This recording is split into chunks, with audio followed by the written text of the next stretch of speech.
The way we lead impacts the way people live. This world needs truly human leadership. Well, I would complete that circle that the way you live impacts the way you lead. And that will then impact the people who you lead. So with the way you live, as in, are you living in a way that you're exploring your own life and your own being and understanding yourself at a deep level? Are you being, have that self-awareness, self-reflection? Are you working on yourself regularly? If you're not doing all of that and if you're simply just showing up, then you're going to lead in a way that is not sensitive, it's not tuned in to what is needed, in the world. I'm Brent Stewart, your host. Thanks for listening. This podcast is an outreach of Barry-Wehmiller. You can find us on Facebook, LinkedIn, Instagram, Threads, and Blue Sky at Barry-Wehmiller, and find our podcast articles and videos at trulyhumanleadership.com. Raj Sisodia is a frequent guest on this podcast. You know him as the co-founder of Conscious Capitalism, and with Barry-Wehmiller Chairman Bob Chapman, he's the co-writer of Everybody Matters, The Extraordinary Power of Caring for Your People Like Family. Raj is a very insightful friend, and he's a very prolific writer. And he's co-authored a new book, Healing Leaders, 7 Steps to Recovery of Self, with his friend and fellow conscious leader, Nilima Bhat. Nilima is a pioneer in integrating Indian wisdom traditions with modern leadership practice. She's trained leaders at organizations such as Microsoft and Etsy. And Nilima and Raj previously co-authored the book Shakti Leadership, which took a transformative look at the notion of power in business and how leaders can balance all of their inherent traits to lead with their whole self. As you'll hear on this podcast, Healing Leaders continues that journey. But it isn't just another leadership book. It's a spiritual and emotional roadmap for reclaiming your humanity in a world that asks you to perform, produce, and pretend. You can find out more about the book and get your copy at rajsisodia.com. And on today's podcast, Raj and Nilima join us for a conversation about healing leaders. But we start off by taking a step back for Nilima to reintroduce the concept of Shakti leadership. Raj and I met in 2010, I think, February, at the Taj Hotel in Mumbai, and they brought Conscious Capitalism to India effectively with that conference. And I was a facilitator in conscious leadership and Indic knowledge systems, bringing ancient wisdom into modern leadership, etc. And I remember saying to Raj, I said, if capitalism is the genius of America, consciousness is the genius of India. And so conscious capitalism has to bring the genius of India around consciousness to capitalism, and specifically the idea of conscious leadership. That's which is one of the 4 tenets of conscious capitalism, along with, higher purpose and conscious cultures and stakeholder integration. It's all hinged around creating conscious leaders who can then build out the other 3 tenets. And so I said, you want to create conscious leaders? Let's bring the idea of Shakti to the theme of conscious leadership, because leadership is about power, exercising power to get things done, or getting into power. And I said, there is this idea called Shakti, and it's about the innate power of existence. There is unlimited, infinite supply of it. And why are we fighting each other when we can plug into source? But we should know how to plug into source. So, and basically you come into your full power when you can balance your healthy masculine and your healthy feminine energy. And that is really where Shakti leadership is embedded. That's the core of Shakti leadership. What is healthy masculine, which is your Shiva principle, which is pure consciousness, stillness, the ability to anchor the creative force of Shakti, the feminine principle. Shakti without Shiva is chaos, but Shiva without Shakti is sterile. So what's the healthy masculine in leadership, expressed through human beings and not just as cosmic principles, right? So that's really, we brought it down to very, very actionable frameworks and tools. Raj, when you and I had a conversation about your last book, you framed a lot of your writing as a journey that kind of built on one another. as it went along. It was almost in alignment with your personal development as well. How does this book fit into that alignment, into that journey? Yeah, I think you're right to notice that pattern, Brent, because it is going from the macro to the micro in some way, from the system, the organization, capitalism to the leader, and it's going from the outer to the inner, where we talk a lot about what are the kinds of things that we expect leaders to do in companies and how they should show up. But what is the source of all of that is inside. I've realized with my own maturation and my own healing journey is that ultimately, if you don't start there, if you do not heal from the inside out, then ultimately everything that you do will be a facade, will be you're acting at something, but it is not deeply authentic because it's not coming from that place of cohesion and wholeness and healing within you. And so part of my own journey in the last 6-7 years has been to explore those things within myself, what needed to be healed, what have I not paid attention to, what have I swept under the rug, what remains incomplete, and going back and rebuilding that from the inside out. And that's really this book, Healing Leaders, is the next step in that. The Awaken journey was my own story of how I had arrived at many of these things, but now Healing Leaders presents a framework, a 7-step journey that applies to anybody. So did this book come out of your last book, Raj? Because your last book was a very, very personal set of writing. I wouldn't say it came out of it, but there were parallel processes, because what happened in 2018, the year I turned 60, is that was kind of my year of conscious awakening, is how I think about it. I was actively now focusing on my own healing and my own exploring my own life and what lessons I had learned. And as part of that, I had a number of experiences that year, including going to the Himalayas with Nilima and a group of fellow travelers on the Shakti spiritual journeys. I had a trip to the Amazon rainforest with Lynn Twist on the Pachamama Alliance. I worked with a coach, and I also went on a silent retreat. And that's where I received these 7 steps. They came to me in those 4 days of silence, along with lots of supporting ideas. I had about 45 pages of notes in those 4 days. And so I kept that aside for a while. And then 3 or 4 years ago, when Nilima and I were together, we were talking about things, and we talked about those steps and said, wow, we should do something more with those. And so that then became a 3-day workshop, which then became this book. Raj, you talked just a second ago about how these 7 steps came to you. Can you talk a little bit about that and talk a little bit about what these 7 steps are to healing? Sure. So as I mentioned, I was at a silent retreat, a place called Peace Village in upstate New York in July of 2018. And it was about 4 days. We went there. Initially, there was some interaction. There was a group of 35 people like Peter Senge and David Cooper Ryder and many others. And then we had this days of silence. And then at the end, again, we came together in a circle. But it was very powerful being in a community, but in silence.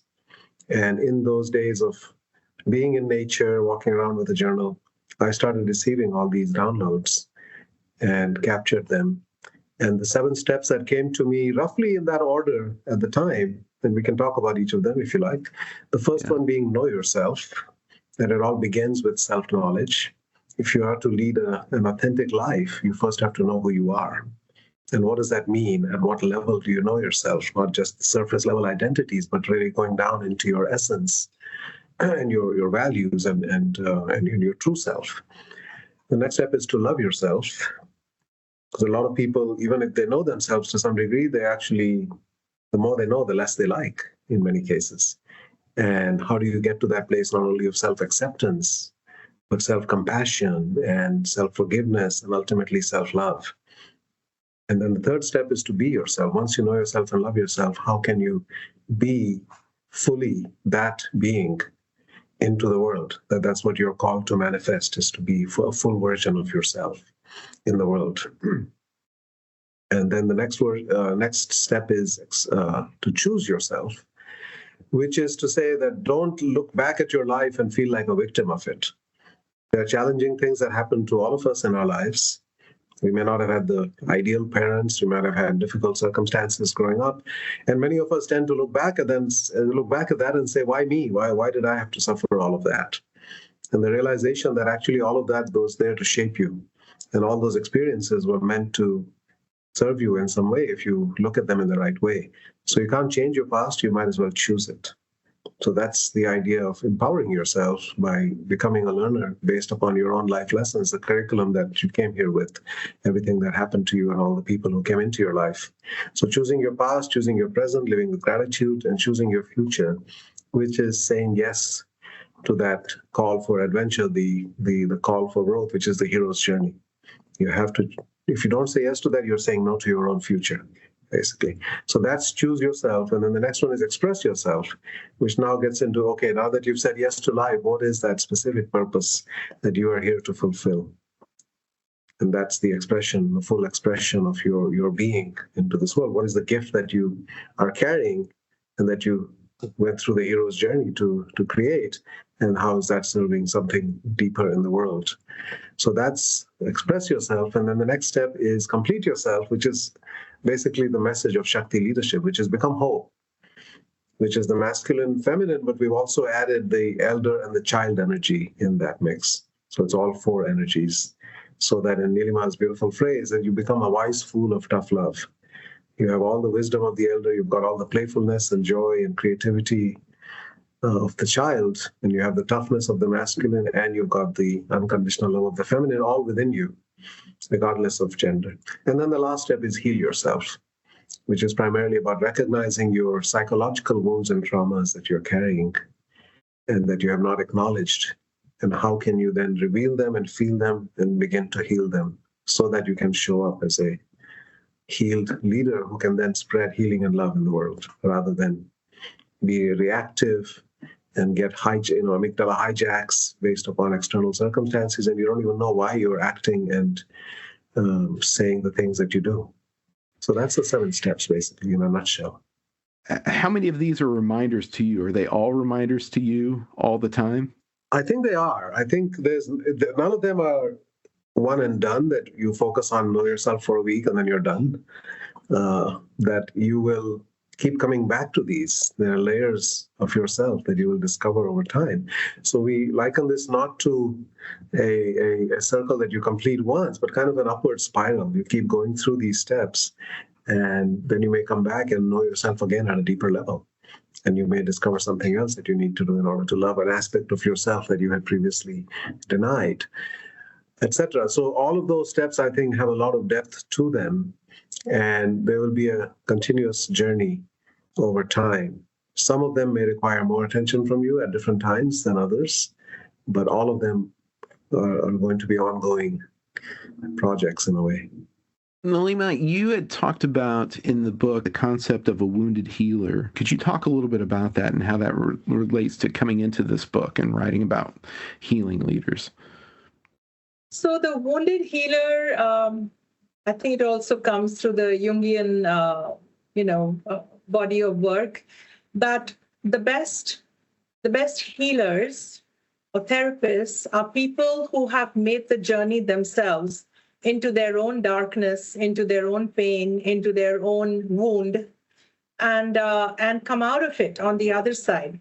And so they carry a little bit of a scar of that, and that keeps them real, that keeps them authentic, that keeps them vulnerable and open to other people's pain, and versus sitting on some sort of elevated pedestal and looking down at the client and looking at them as a broken person. They meet them as equals. Like, I've been broken too. I made the journey. I'm just 1 or 2 steps ahead of you, right? So I empathize. I get it. I know where you've been. I can empathize, right? So having made a similar journey, no two journeys are the same.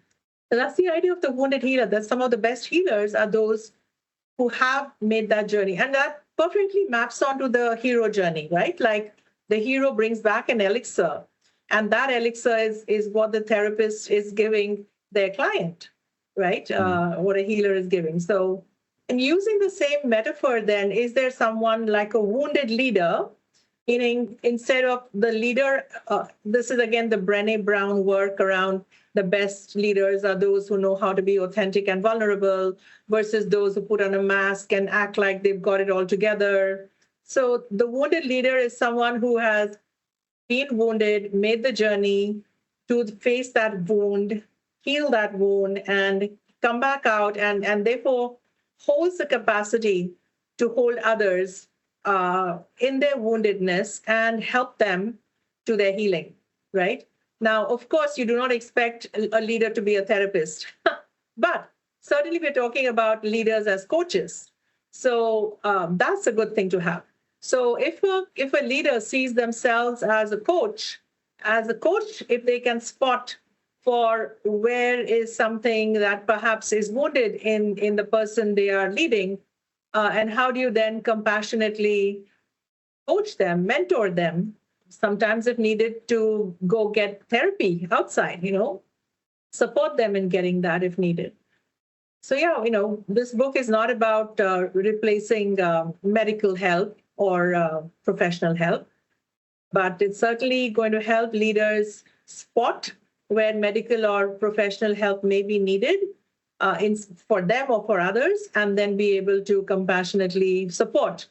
In the leaders that you encounter, I don't want to be too trite and say how many of them need to look inward, but when you encounter a leader in a lot of the work that you do, how obvious is it that they need to do some work to heal themselves, that they're not looking inward at themselves? Unfortunately, conscious leaders are a minority, a rarity. Most leaders out there have just done it the usual way and are playing the traditional power over games. But those leaders whose current strategies no longer work, and they really find themselves in some sort of a crisis, either a health crisis or a relationship crisis, they're the ones who come to coaching, and then they discover, oh, I need to do some self-inquiry. And that is where they realize, there's no getting around the inner work. Mm-hmm. So how many have I met? I have met a few, I'm glad to say, and some that you see more publicly, right? So, for example, when I think of a Jacinda Ardern, the former Prime Minister of New Zealand, she was someone I deeply admired, the way she handled the crises when there was a shootout in one of their places of worship. It was incredible how she did not allow herself to get polarized. She did not let the community and society get polarized. And that was incredible. That was very high order leadership. So as opposed to what we are seeing in the world right now, a lot of hyper-masculine, toxic masculine leadership among world leaders. I don't need to name them. But even if you just say, just use the criteria, saying if healthy masculine is, strength and confidence and clarity and discernment, and unhealthy masculine is power hungry, spiritually empty, and aggression. Right there, you can see who's displaying which behaviors, right? And, who's displaying healthy feminine, compassion, caring, sharing, empathy, gentleness, kindness, and, versus manipulation or smothering or, neediness, right, which is the unhealthy feminine. So instead of naming them as individuals, I just give people the framework and say, here's what healthy feminine looks like, here's what healthy masculine looks like, and here's what unhealthy feminine and masculine look like. And you decide, who is the leader out there, and do they operate above the line in the healthy quadrants, or do they fall below the line largely in the unhealthy quadrants? So it sounds to me like what you guys wrote about in Shakti Leadership. There's a straight line between that and the damage that is going on in the lives of leaders that leads to needing to be healed. Do you see that, Nilima? Completely. Unfortunately, it's unhealed leaders who end up in power because the system is set up for unhealthy power games, and that's how it works. So literally, how are you going to change the world? It's like one leader at a time, one community at a time, until we get to some sort of a tipping point, right? So, the answer is heal. I think this is Raj's line, like hurt people, hurt people. I don't know if it is yours or someone you interviewed. Raj, hurt people, and therefore healed people, heal people. So until the leader does the inner work of healing their own trauma, they will end up projecting it out into the world. As their pain is what they will continue to transmit. So I think it's a Richard Rohr line which says, pain that is not transformed is transferred. I'm paraphrasing perhaps. Yeah. Raj, when we were talking about your journey your writing journey and kind of looking outward to looking inward, you were probably a wounded healer at some point in time. And there may be a line from a book that you'd written called The Healing Organization to Healing Leaders. Could you talk about that line from the Healing Organization to Healing Leaders?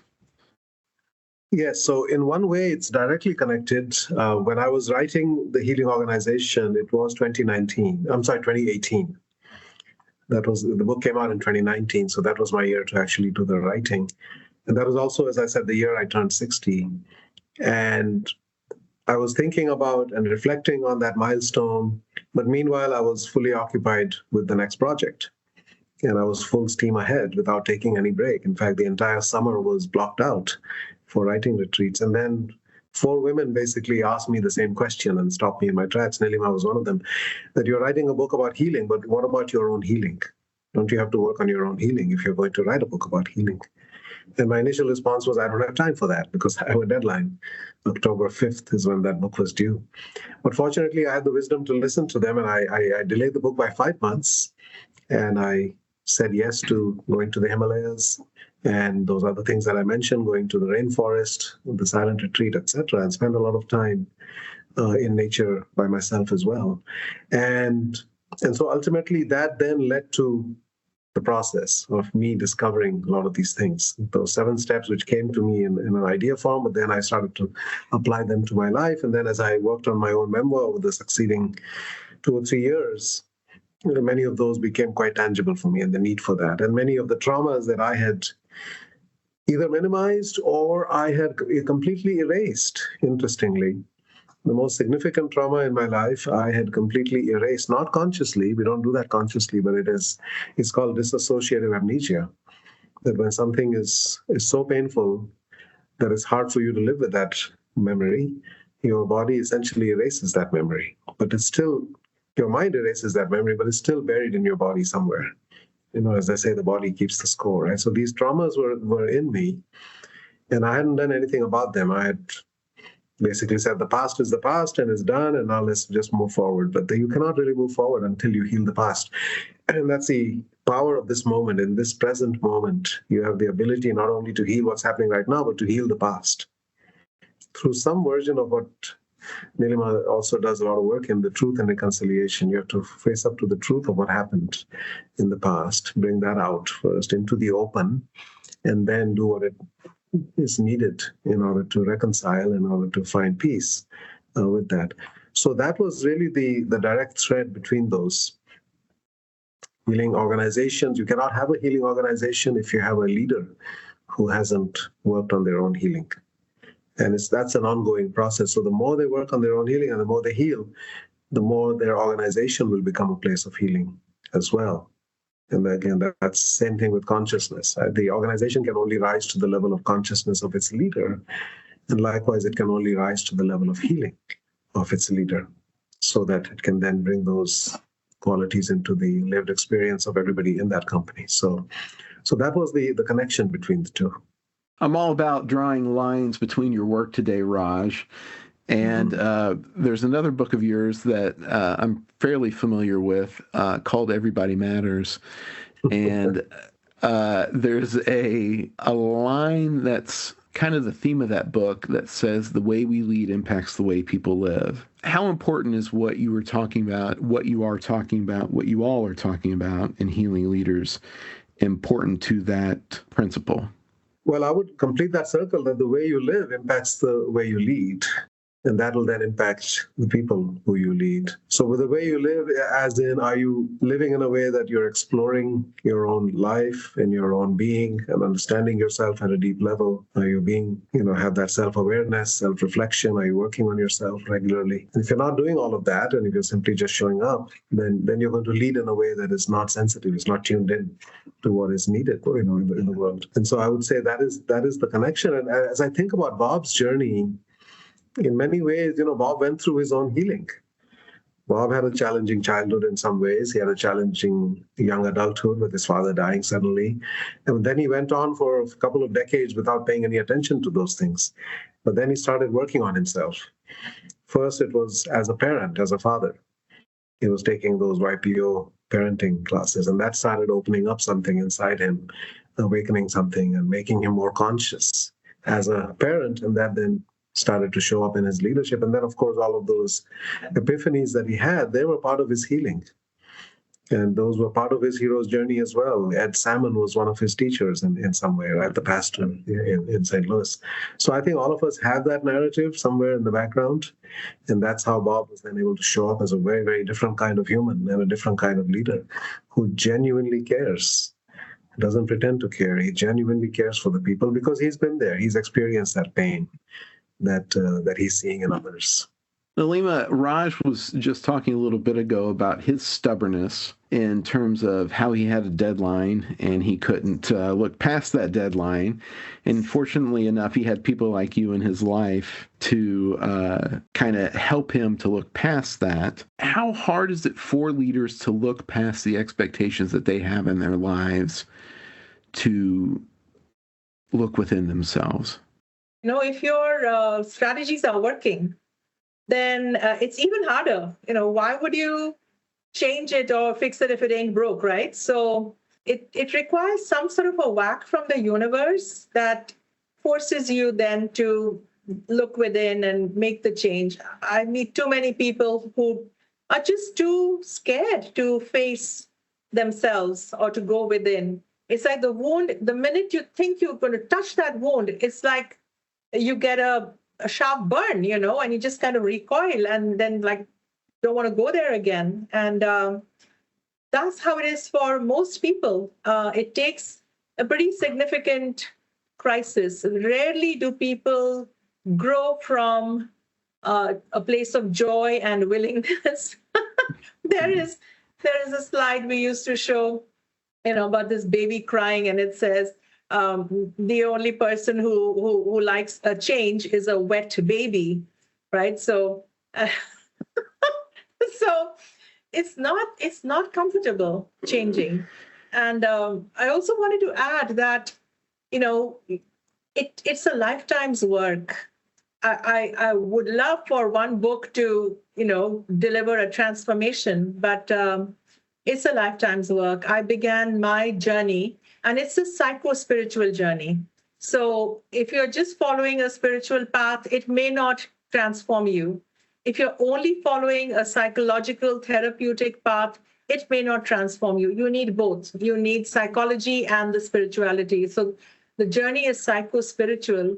And I think mine began in 1998 when I had an existential crisis at work, where overnight I went from feeling like this star who could do no wrong to a complete failure. And of course, it was linked to some sort of a power object that I had bought, a Tibetan tanka. And later on, you join the dots when you discover the mythic quest through Campbell and these are not just objects that you buy, as investments on the wall. They bring energy and forces with them that will set your life on fire. So the journey began, the questioning of who am I, where does my success come from, what is the identity I wish to carry, what no longer serves me, what is my purpose, have I started living it yet, if not, why not, what are the parts of me that I left behind as I went down one road, how do I come back and reclaim those lost parts? So it's taken years. It's taken years and years and years. And I'll be 60 this year. And my journey began at 32. So these 3 books have come out of many years of lived experience and practice and some more practice and yet more practice. And sometimes, of course, frameworks are great. You can read a book and that's great, but it can penetrate till here, okay? But for it to go all the way down and be embodied right down to your visceral self, for me, it was yoga. I came to yoga and integrating the body, the breath, the mind. And so there's a lot of inner transformation that can happen without your cognition, actually. And very often those processes that are profoundly somatic or psycho-spiritual beyond just a mental understanding of frameworks, those are the true transformational processes. And they take time, they take years, and they take practice. What do you think it takes for leaders to get there, to do that work? What does it take for them to get there and take those steps and do the 7 steps that you guys have written about? Sometimes it takes a crisis. Often it takes a crisis. Yeah. Yeah. And like you said, it doesn't come out of moments of joy often. Yeah. Yeah. But then if you have had a few whacks and now you realize, you know what, the maturity comes in and you realize, hey, I seem to have growth spurts through crises. And do I have to wait for my next crisis, or can I actually consciously evolve myself? And that is that is a little map I have added to the hero journey framework, saying you can journey consciously. But this requires being very self-aware, being very aware of the context you live in. And if it starts feeling a bit too comfortable, a bit too same old, right? You have to check in with yourself and say, change is imminent. Can I now choose to dissolve some identity? Can I choose to release some old part of myself? What do I need to engage so that some unrealized potential can get activated? Some new juice, some new Shakti, that was potential is now released into my life to get past the aridity, the dryness, the wasteland that my life seems to be in, even though on the surface everything looks amazing. Now, if you can give yourself to the conscious hero journey, then you don't wait for a crisis. Then a crisis need not happen. You choose it. And I would add to that, Brent, that having a coach is very important. I think every leader should have a coach who's not only helping them with current challenges, but also helping them grow, constantly pushing them towards growth. And that nudge, I think, is often needed. We need somebody who's seeing a bigger picture than we are. And one of the other things, in addition to having a guide, mentor, coach, is putting yourself into what we would call disequilibrating experiences, getting out of your comfort zone, doing something completely different, whether it's going in nature on a weeks-long hike, or whether it's spending some time in a slum, or whatever it might be, something different that forces you then to look at life in a different way. I think too many leaders are in a cocoon, and they're doing the same things constantly, and they're hearing only people who say yes to them for everything. So I think we need that as leaders. And of course, every leader should be a learner, first and foremost. So every leader should be reading books all the time. There's so much, we live at a time when we have access to all of the wisdom that this world has ever created is at our fingertips, with a technology like AI that can teach it to us in a way that is very accessible to us. So there's no reason why any of us should live in ignorance or not be growing and learning all the time. As a leader, you owe it not only to yourself, but to everybody whose life you touch, that you love and lead. You have to continue to grow yourself. Yeah. Raj, we were talking earlier before we started recording about you're in the middle of teaching right now in Mexico. Listening to both of you, your journeys of realization came later on in your journeys. Raj, how are you able to how are you trying to communicate the need for looking inward to your students when they're starting their journey and they're ready to run hard, they're really ready to go at it? How are you trying to communicate to them that there's a different piece that they need to incorporate as they take off? For us human beings, we have the ability to learn from other people's experiences. We don't have to learn everything firsthand. That's one of the things that differentiates us. And so for somebody at an earlier stage in life to be able to gain perspective and see things that normally might take them 10, 20 years to realize, but somebody can give them, in a way, a shortcut to get that realization, I think can be very helpful. Now, some things you have to go through and experience, some things you cannot go around, but other things you can learn. And so I've been able to share with students as young as 20, 21 years old, these 7 steps. And I said, this will help you. It'll help avoid a lot of unnecessary suffering. There's some suffering that you have to go through in life, and that's part of your growth. But there's a lot of suffering that is self-inflicted and doesn't lead to any growth. It's just painful, and that you can avoid a lot of that. And then the other thing that I talk to them about is, fast forwarding all the way to the end of your life. How are you going to look back on this life, and what kind of an impact will you leave behind, and how are people going to feel when you leave? And that was a very stark message that came to me when my parents died within 4 months of each other. And the difference was so dramatic in terms of how people felt in the moment when they passed away. With my father, there was actually nobody cried when my father died. And there was almost a sense of relief for some people because he was pretty hard on many, many people. When my mother died, there was a tremendous outpouring of grief and so much gratitude that we had her for as long as we did.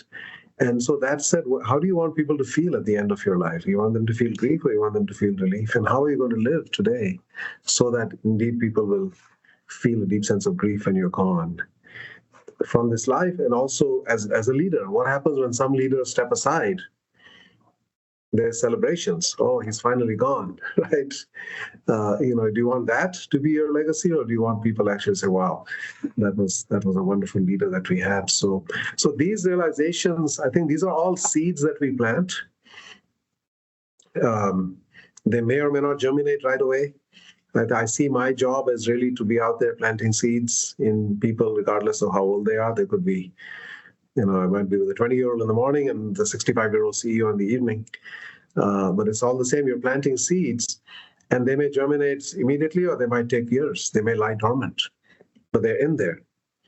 And all it takes is a little water to fall, and then suddenly you see those seeds start germinating. So that's all I think we can do is convey these ideas, convey these messages, teach the way that what we have learned.